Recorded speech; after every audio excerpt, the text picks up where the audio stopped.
আউযুবিল্লাহি মিনাশ শাইতানির রাজিম বিসমিল্লাহির রহমানির রহিম। আমি আজকে এসএসসি পরীক্ষার্থীদের জন্য জারণ বিজারণ বিষয় নিয়ে আলোচনা করছি। এসএসসি পরীক্ষায় একটা গুরুত্বপূর্ণ রাসায়নিক বিক্রিয়া প্রতি বছরই পরীক্ষায় আসে, এরকম প্রায় প্রতি বছরই পরীক্ষায় আসে। যেমন zinc plus sulphuric acid H2SO4, sulphuric অ্যাসিডের সংকেত কি H2SO4। তাহলে জিঙ্ক প্লাস সালফিউরিক অ্যাসিড কি উৎপন্ন হয়? Zinc sulphate plus hydrogen. এই জিঙ্ক সালফেট প্লাস হাইড্রোজেন। তাহলে জিঙ্ক সালফিউরিক অ্যাসিডের সাথে বিক্রিয়ায় জিঙ্ক সালফেট এবং হাইড্রোজেন উৎপন্ন করে। এই বিক্রিয়ায় সমীকরণ দিয়ে আমরা দেখছি যে পরীক্ষায় অনেকগুলো সমীকরণ আসে, সেই সমীকরণগুলো অধিকাংশ উদ্দীপক হিসেবে সেট করা হয়। এরকম একটা সমীকরণ হচ্ছে zinc plus sulphuric acid zinc sulphate plus hydrogen. আমাদের বলা হয় যে উদ্দীপকের বিক্রিয়াটিতে হয়তো প্রমাণ সংখ্যা 1 বা 2 দিয়ে বলতে পারি উদ্দীপকের বিক্রিয়াটিতে জারণ বিজারণ বিক্রিয়া ব্যাখ্যা করো। তাহলে আমরা আজকে সেই বিষয়টি ব্যাখ্যা করব। উদ্দীপকে জিঙ্ক সালফিউরিক অ্যাসিডের সাথে বিক্রিয়া করে জিঙ্ক সালফেট এবং হাইড্রোজেনে পরিণত হয়। আমরা জানি যে সকল বিক্রিয়ক পরমাণুমূলক বা আয়ন ইলেকট্রন ত্যাগ করে তাদের জারণ বিক্রিয়া সংঘটিত হয়, আর যে সকল পরমাণুমূলক বা আয়ন ইলেকট্রন গ্রহণ করে তাদের বিজারণ বিক্রিয়া সংঘটিত হয়। উদ্দীপকের বিক্রিয়ায় কার জারণ বিজারণ বিক্রিয়া সংঘটিত হয়? সাধারণত ধাতু যদি মুক্ত অবস্থায় থাকে আমরা বুঝবো যে সবসময় ইলেকট্রন ত্যাগ করে, সেটা সোডিয়াম হোক ম্যাগনেসিয়াম হোক, তারা ইলেকট্রন ত্যাগ করবে। তাহলে এখানে জিঙ্ক মুক্ত অবস্থায় আছে, যদি কারোর সাথে যেমন এখানে মুক্ত অবস্থায় নাই, এখানে যৌগ অবস্থায় আছে, তাহলে যদি মুক্ত অবস্থায় থাকে তাহলে ধাতু ইলেকট্রন ত্যাগ করবে, আর যদি যৌগ অবস্থায় থাকে তাহলে ধাতু ইলেকট্রন কি করবে? গ্রহণ করবে। তাহলে এখানে ধাতু মুক্ত অবস্থায় আছে, ধাতু ইলেকট্রন কি করবে? ত্যাগ করবে। তাহলে আমরা লিখতে পারি জিঙ্ক, এই জিঙ্ক কি করবে? Zn2+ আয়নে পরিণত হবে, 2টি ইলেকট্রন ত্যাগ করে। ইলেকট্রন ত্যাগ করার ক্ষেত্রে আমরা এই দিকে প্লাস দিয়ে 2 ইলেকট্রন লিখতে পারি, অর্থাৎ এই দিকে আমরা যদি প্লাস দিয়ে ইলেকট্রন লিখি তাহলে ইলেকট্রন ত্যাগ করা বোঝায়। আমরা জানি ইলেকট্রনকে E- দিয়ে প্রকাশ করা হয়, কারণ ইলেকট্রনের চার্জটা ঋণাত্মক। তাহলে ইলেকট্রনের চার্জটা কেমন? ইলেকট্রনের চার্জটা ঋণাত্মক। এখন আমরা কয়টা ইলেকট্রন ত্যাগ করে সেটাকে সামনে দিয়ে বোঝাবো। যেমন এখানে জিঙ্ক ধাতু Zn2+ আয়নে পরিণত হয়েছে, 2টি ইলেকট্রন ত্যাগ করে। তাহলে এখানে জিঙ্ক কি করছে? ইলেকট্রন ত্যাগ করছে। এখানে জিঙ্ক বা দস্তা আর কপার বা তামা, এখানে জিঙ্ক এই Zn, এই জিঙ্ক কি করছে? ইলেকট্রন ত্যাগ করেছে। ইলেকট্রন ত্যাগ করেছে। এখানে জিঙ্ক করে কি করেছে? ইলেকট্রন ত্যাগ করেছে। তাহলে এখানে জিঙ্ক কি করেছে? ইলেকট্রন ত্যাগ করেছে। আর ইলেকট্রন ত্যাগ বর্জন বা অবসান ঘটলে জারণ বিক্রিয়া। কি বিক্রিয়া? জারণ বিক্রিয়া। তাহলে এখানে জিঙ্ক জারিত হয়েছে, এখানে জিঙ্কের জারণ বিক্রিয়া সংঘটিত হয়েছে। Zn এর জারণ বিক্রিয়া সংঘটিত হয়েছে। কি বিক্রিয়া সংঘটিত হয়েছে? জারণ বিক্রিয়া সংঘটিত হয়েছে। তাহলে এখানে জিঙ্কের কি বিক্রিয়া সংঘটিত হয়েছে? জারণ বিক্রিয়া সংঘটিত হয়েছে। এখানে জিঙ্কের জারণ বিক্রিয়া সংঘটিত হয়েছে। আর যার জারণ বিক্রিয়া সংঘটিত হয় সেটা জারিত হয়, অর্থাৎ যার জারণ ঘটে সেটা জারিত হয়। এখানে Zn জারিত হয়েছে। Zn কি হয়েছে? জারিত হয়েছে। Zn জারিত হয়েছে। এখানে আমরা দেখলাম যে জিঙ্ক ইলেকট্রন ত্যাগ করেছে, জিঙ্কের জারণ বিক্রিয়া সংঘটিত হয়েছে, জিঙ্ক কি হয়েছে? জারিত হয়েছে। এখানে জিঙ্ক কি হয়েছে? জারিত হয়েছে। আর আয়ন ইলেকট্রনের সংখ্যা অনুযায়ী আমরা জানি যে সকল পরমাণুমূলক বা আয়ন ইলেকট্রন ত্যাগ করে তাদেরকে বিজারক বলে। কি বলে? বিজারক। তাহলে এখানে জিঙ্ক বিজারক, এখানে Zn বিজারক। জিঙ্কটা কি? বিজারক। জারণ মানেই বিজারক, আমরা মনে রাখবো, জারণ মানেই বিজারক। বিজারক পদার্থ ইলেকট্রন ত্যাগ করে জারিত হয়, বিজারক পদার্থ ইলেকট্রন ত্যাগ করে কি হয়?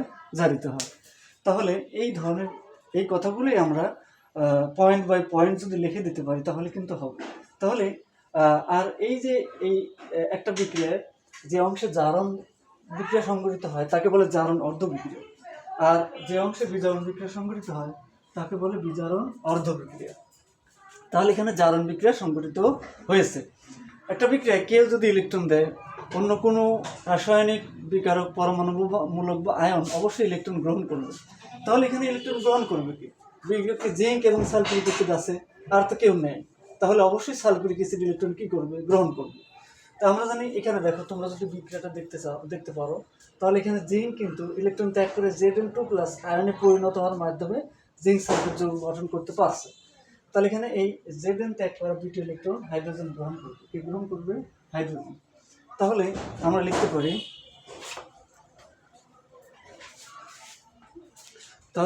পারি, এখানে যে কাজটা সংঘটিত হয় সেটা হচ্ছে সালফিউরিক অ্যাসিড।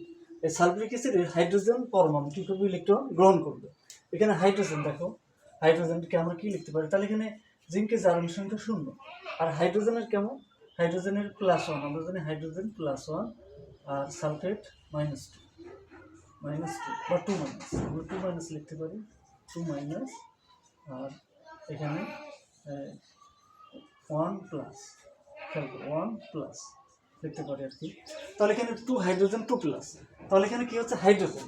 এই হাইড্রোজেন দেখো, এই হাইড্রোজেন আয়ন, হাইড্রোজেন কি? আয়ন, হাইড্রোজেন আয়ন H+, এই দুটো হাইড্রোজেন আয়ন 2H+, সে কী করবে? দুইটা জিঙ্কে ত্যাগ করা ইলেকট্রন গ্রহণ করবে। দেখো আমরা যদি দেখি এই H+, শুধু H+, আমি এদিকে লিখি H+, সে কী করে? একটা ইলেকট্রন গ্রহণ করে। একটা ইলেকট্রন কী করে? গ্রহণ করে। খেয়াল করি, এখানে হাইড্রোজেন কী করে? একটা ইলেকট্রন গ্রহণ করে হাইড্রোজেন পরমাণুতে পরিণত হয়। তাহলে এখানে কয়টা হাইড্রোজেন আছে? 2টা। তাহলে 2টা হাইড্রোজেন কয়টা ইলেকট্রন গ্রহণ করবে? তাহলে 2টা হাইড্রোজেন, একটা হাইড্রোজেন আয়ন যদি একটা ইলেকট্রন গ্রহণ করে, 2টা হাইড্রোজেন আয়ন 2টা ইলেকট্রন গ্রহণ করে 2টা হাইড্রোজেন পরমাণুতে পরিণত হবে। আর 2টা হাইড্রোজেন পরমাণু মানে হাইড্রোজেনের একটা অণু। 2টা হাইড্রোজেন পরমাণু মানে হাইড্রোজেনের একটা অণু। তাহলে আমরা এখানে দেখতে পাচ্ছি যে এখানে সালফিউরিক অ্যাসিড অবশ্যই কোনো যৌগ যখন কোনো মৌল যখন যৌগ আকারে থাকবে, সেখানে ক্যাটায়ন বা অ্যানায়ন আকারে থাকবে। ক্যাটায়ন বা অ্যানায়ন বা অষ্টকপূর্ণ করা ছাড়া কোনো রাসায়নিক যৌগই, অর্থাৎ কোনো একাধিক মৌলযুক্ত যৌগ গঠন করতে পারে না। তাহলে এখানে এই সালফিউরিক অ্যাসিডের হাইড্রোজেন ক্যাটায়ন আছে, হাইড্রোজেন ক্যাটায়ন আকারে আছে, তার ইলেকট্রন ঘাটতি আছে। তাহলে 2টা হাইড্রোজেনের 2টি ইলেকট্রন ঘাটতি আছে, সে জিঙ্কে ত্যাগ করা 2টি ইলেকট্রন গ্রহণ করে হাইড্রোজেনে পরিণত হবে। তাহলে এখানে যে বিক্রিয়া সংঘটিত হয়, হাইড্রোজেনের ইলেকট্রন গ্রহণ বিক্রিয়া সংঘটিত হয়। আর ইলেকট্রন গ্রহণ মানে বিজারণ, ইলেকট্রন গ্রহণ মানেই বিজারণ। তাহলে এখানে হাইড্রোজেন ইলেকট্রন গ্রহণ করে। হাইড্রোজেন কী করে? ইলেকট্রন গ্রহণ করে। যেহেতু হাইড্রোজেন ইলেকট্রন গ্রহণ করে, তাহলে হাইড্রোজেনের বিজারণ বিক্রিয়া সংঘটিত হয়। হাইড্রোজেন কি বিক্রিয়া সংঘটিত হয়? বিজারণ বিক্রিয়া সংঘটিত হয়। এখানে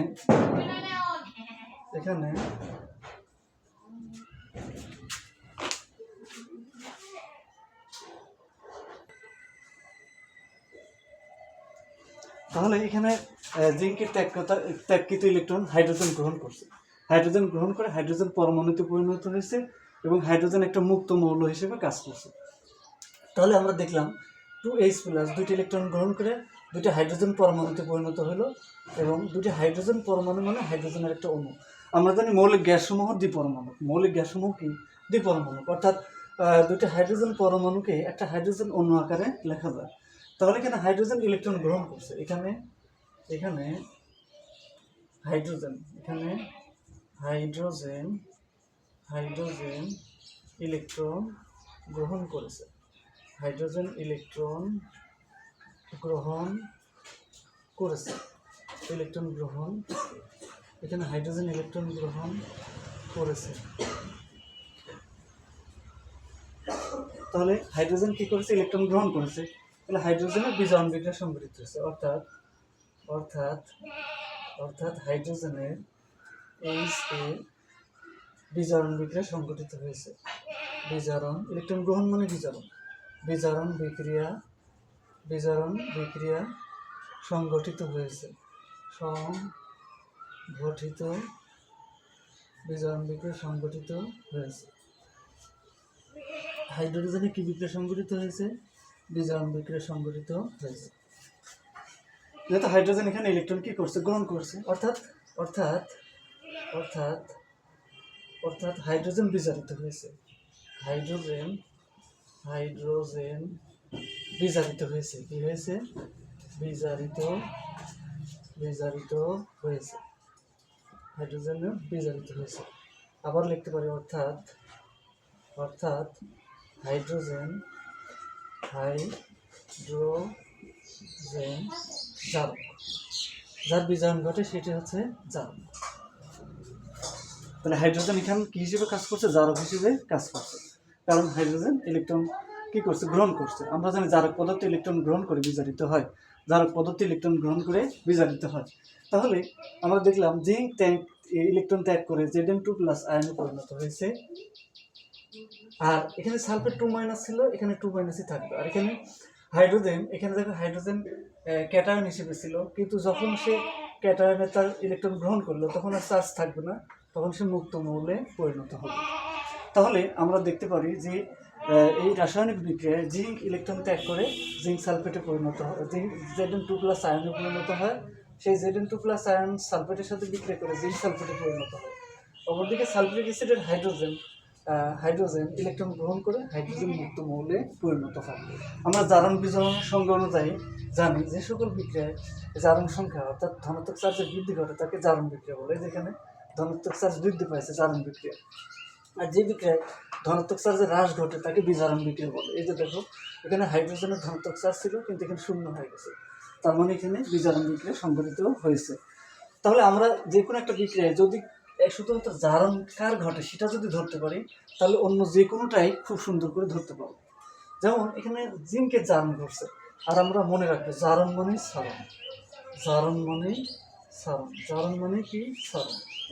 তাহলে জারণ মানে সারণ, জারণ মানে সারণ। তাহলে জারণ মানে সারণ, অর্থাৎ যে ছেড়ে দেয়, যে ত্যাগ করে। সারণ মানে ত্যাগ করা, কি করা? ত্যাগ করা, ত্যাগ করা। তাহলে জারণ মানে সারণ, জারণ মানে ত্যাগ করা। আর বিজারণ মানে গ্রহণ, তাহলে জারণ মানে সারণ, জারণ মানে সারণ। আবার মনে রাখতে পারি তাহলে বিজারণ মানে গ্রহণ। আচ্ছা, জারণ মানে যদি ত্যাগ করা বা সারণ হয় তাহলে বিজারণ মানে গ্রহণ, তাহলে বিজারণ মানে গ্রহণ, বিজারণ মানে গ্রহণ। তাহলে জারণ মানে সারণ আর বিজারণ মানে গ্রহণ। আচ্ছা, বিজারণ মানে কি? গ্রহণ।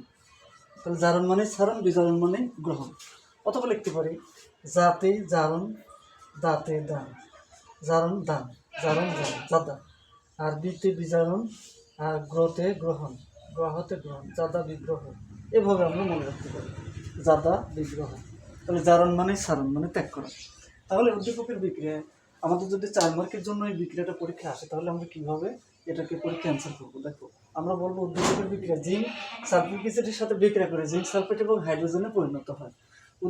উদ্দীপকের বিক্রিয়ায় জিঙ্ক ইলেকট্রন ত্যাগ করে, অর্থাৎ জিঙ্কের জারণ বিক্রিয়া সংঘটিত হয়। আমরা জানি যে সকল পরমাণুমূলক বা আয়ন ইলেকট্রন ত্যাগ করে তারা জারিত হয়, এখানে জিঙ্ক জারিত হয়। আর এখানে জিঙ্ক 2টি ইলেকট্রন ত্যাগ করে Zn2+ আয়নে পরিণত হয়। আমরা জানি যে সকল বিকারক মূলক বা আয়ন ইলেকট্রন ত্যাগ করে তাদেরকে কি বলা হয়? বিজারক বলে। তাহলে এখানে জিঙ্ক বিজারক হিসেবে কাজ করে। অপরদিকে জিঙ্কের ত্যাগ করা ইলেকট্রন হাইড্রোজেন গ্রহণ করে, হাইড্রোজেন গ্রহণ করে হাইড্রোজেন পরমাণুতে পরিণত হয়। আমরা জানি যে সকল পরমাণুমূলক বা আয়ন ইলেকট্রন গ্রহণ করে তাদের বিজারণ বিক্রিয়া সংঘটিত হয়। এখানে হাইড্রোজেনের বিজারণ বিক্রিয়া সংঘটিত হয়, হাইড্রোজেন বিজারিত হয়। যেহেতু হাইড্রোজেন ইলেকট্রন গ্রহণ করে এই জন্য হাইড্রোজেন জারক পদার্থ। আমরা জানি জারক পদার্থ, যে সকল জারক পদার্থই বিজারিত হয় এবং জারক পদার্থ অন্যকে জারিত করে। তাহলে এইভাবে যদি আমরা সাজায় লিখতে পারি তাহলে আমরা কিন্তু পরীক্ষায় 4 মার্কই পাবো। এবং আমাদের দেখতে হবে কি ইলেকট্রন ত্যাগ করে আর কি ইলেকট্রন গ্রহণ করে। তাহলে আমরা যদি এরকম জারণ সংখ্যা লিখতে পারি তাহলে বিষয়টা আরেকটু বুঝতে সুবিধা হবে। যাই হোক, আমরা মনে রাখবো জারণ মানে সারণ আর সারণ মানে ত্যাগ করা। এইভাবে এই রাসায়নিক বিক্রিয়া অধ্যায়ের 2টা প্রশ্ন, একটা হচ্ছে লা সাতিলের নীতি আর একটা হচ্ছে জারণ বিজারণ বিক্রিয়া। এই 2টা প্রশ্ন থেকেই সাধারণত সৃজনশীল গ বা ঘ নম্বরের প্রশ্ন সেট করা হয়। আমরা এই 2টি প্রশ্নের বিষয়ে অত্যন্ত সতর্ক থাকবো। আর আমার চ্যানেলটি নতুন, সবাইকে আমার চ্যানেলটি সাবস্ক্রাইব করার জন্য অনুরোধ করা হচ্ছে। সবাইকে ধন্যবাদ। আসসালামু আলাইকুম।